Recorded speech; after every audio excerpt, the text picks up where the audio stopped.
which they're required to do under law.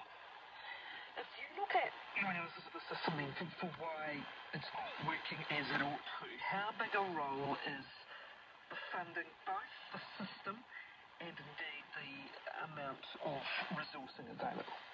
Sure. So I guess in terms of the amount of resourcing available, what we're aware of is that while the government has put further funding, particularly into what we call individual targeted funding, so that's funding that goes towards an individual student.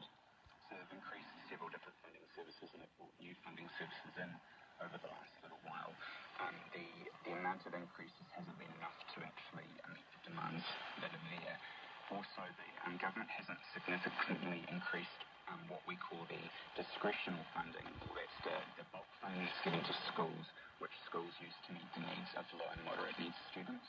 And so what happens is that the kids that have got high needs may or may not get their needs met by the high needs funding, and if they don't, then the school has to use this other funding, the discretional funding. To make up for the more intensive resources needed. Yeah. Okay. Yeah. So that's two aspects of funding. What also about the big changes that came in with especially 2000, things like OARS funding? This is the individual funding that we were talking about, the individual student funding. So from your take on this, is the system the problem, the ability to access funding the problem, or the lack of sufficient resource, or are they all related?